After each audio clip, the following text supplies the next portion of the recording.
WKRG News 5's Nicolette Schleisman here in Santa Rosa County, where we are at the command center for the 5 Mile Swamp fire, where they are kind of staging where all of these crews are and where they are going to be sent afterwards. We're getting ready to have a press conference from the sheriff of Santa Rosa County here in just a few minutes. Now, what we know right now is that the fire is about 20% contained and 2,000 acres have burned so far. At least 12 structures have been destroyed by this fire. Now, we do know that Gulf Power closed off power here in a second. We're about to get the sheriff, so I'm going to go ahead and step out of the way so we can hear him and the update for this. I'm going to go grab your sticks. Okay, so we're going to do about a 5-minute. Mr. Baker's going to start. We have county commissioners, administrator, and when he's done, they'll be available for questions. All right, you guys ready? Of course. Not ready just yet. Just a second.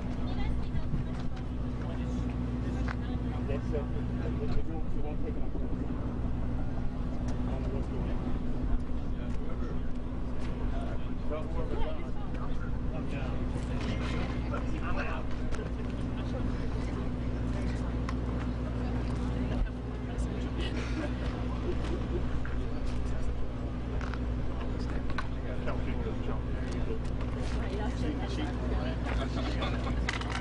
It's not backwards, right? It's the only place you say that.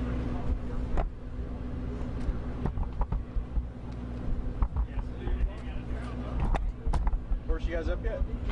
We're coming up. Okay. A little bit far.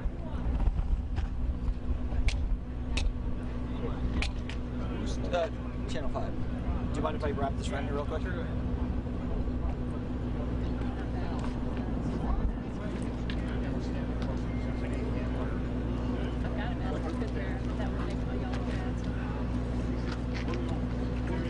I'm still on the IMP.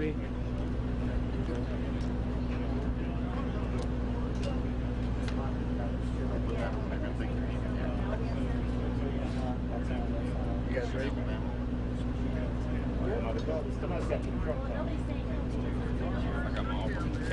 Test. Do you hear anything now? Well, you have sound? No sound?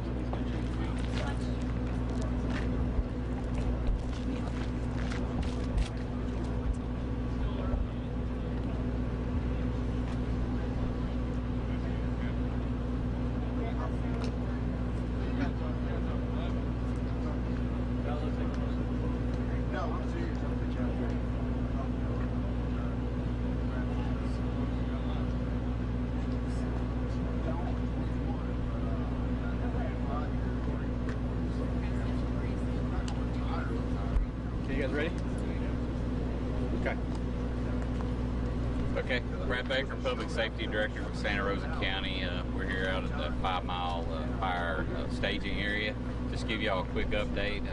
About 2,000, just over 2,000 acres, about 40% guesstimated containment. We are starting to see a little bit more fire activity. The wind's starting to pick up now. We did want to let everybody know that we are collapsing our evacuation area. So basically, south of Mary Kitchens Road will be open, and from Mary Kitchens Road to I-10 on Garcon Point Road will remain closed, and probably at least till tomorrow, depending on the weather conditions and the fire conditions.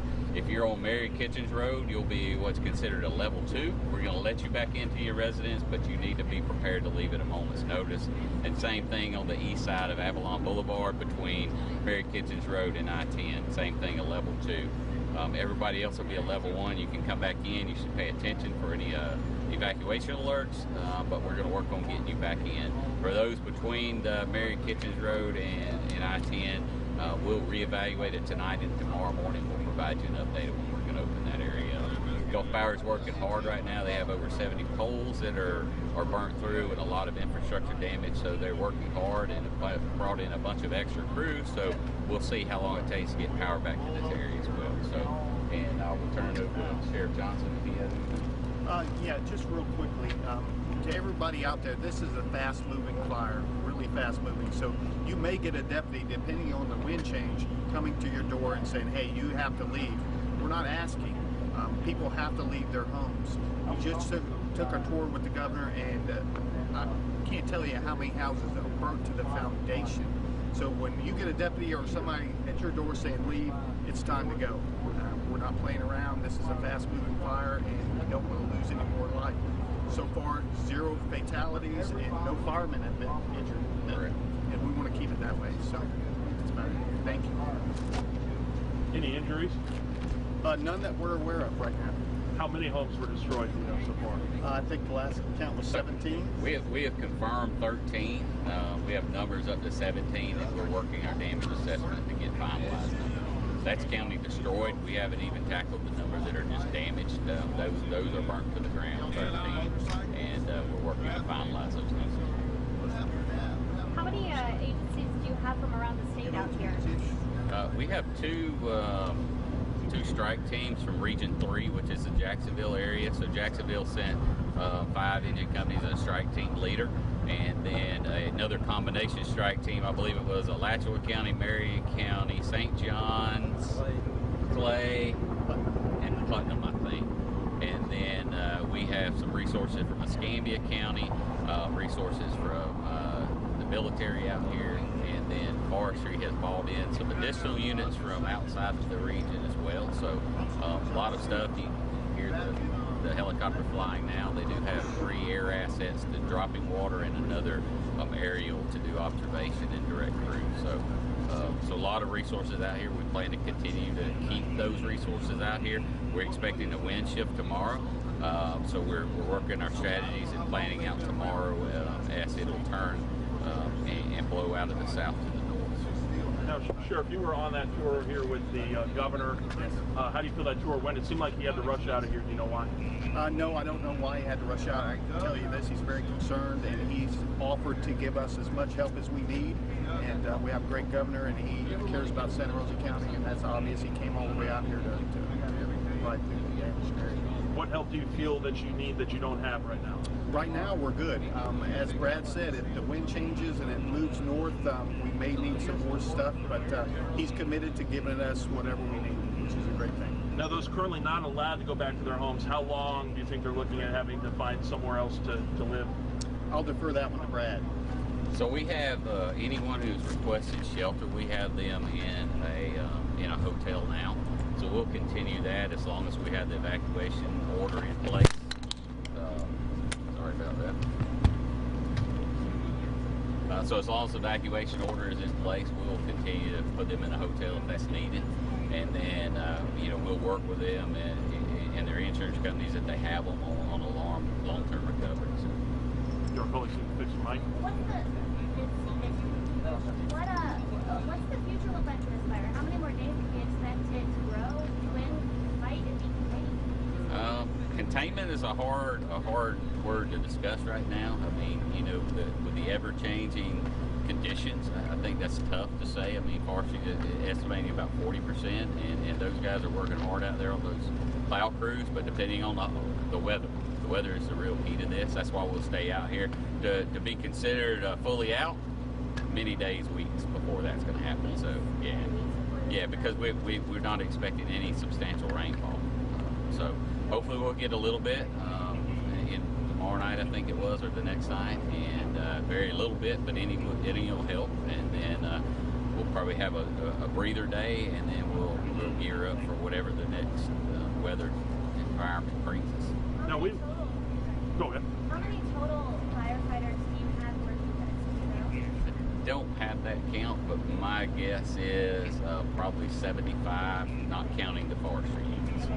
Now, we, of course, live in a COVID-19 environment right now. What is being done for those that have been displaced, maybe put into shelters to make sure that they're not those folks that may have been exposed to COVID-19 and under quarantine? So what we did, So yesterday we opened the community center just because we had to have a place for emergency evacuation, and only 5 people went there. We took the masks so they would have them in there, and then we worked a deal out with some of our local hotels, and we then shifted them. So if they were already with their family members and moved them to a hotel, it's the same thing if they were at the house. So, but we'll continue to monitor them, and if they do need testing, same thing. Our health department is doing a testing site today, and we'll work with them if they feel like they need to be tested for it. It's kind of a rural area here. Maybe people have a lot of animals. Any animal injuries or deaths or anything? We only know of 1 animal injury so far, and had a little bit of burnt hair, but was doing very well when it came to my truck. And animal service able to get it back to the shelter. No tag on it, so we'll scan it for a chip, and then we'll work with that area to find out who it belongs to. So, what type of animal? It was a dog.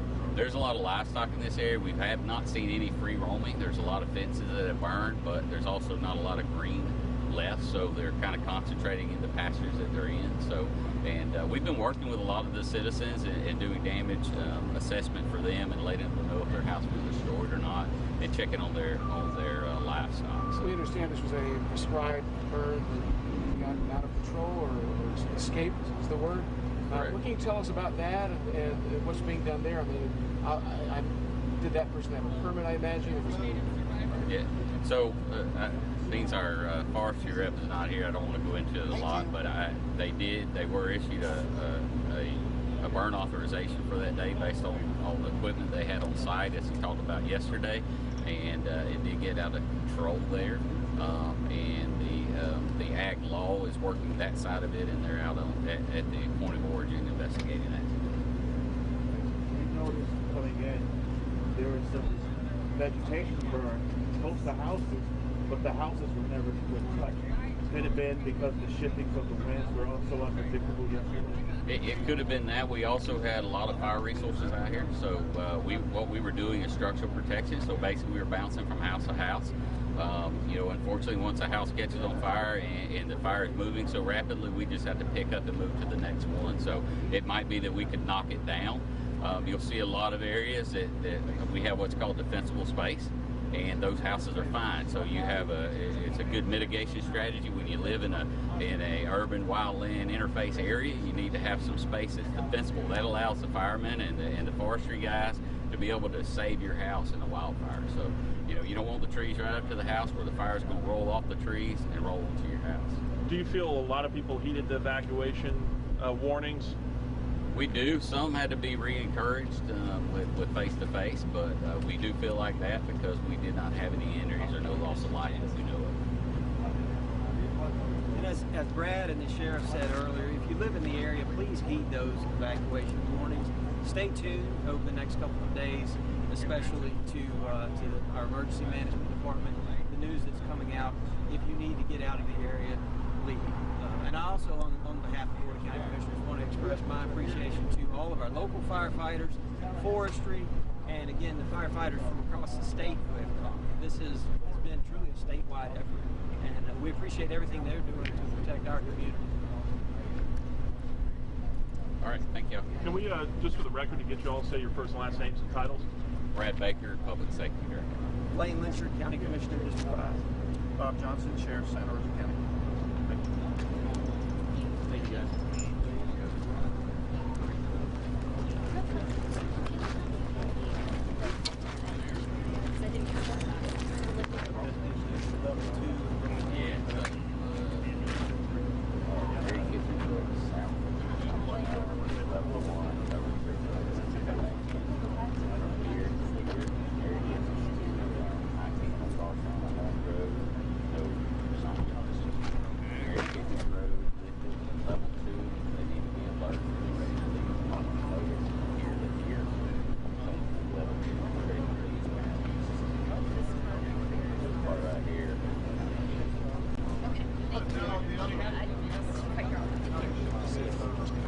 So Facebook, for those of you who are just tuning in, we just heard from the Sheriff's Office as well as the Emergency Management Department here in Santa Rosa County about an update on the 5 Mile Swamp fire that's been burning for several days now.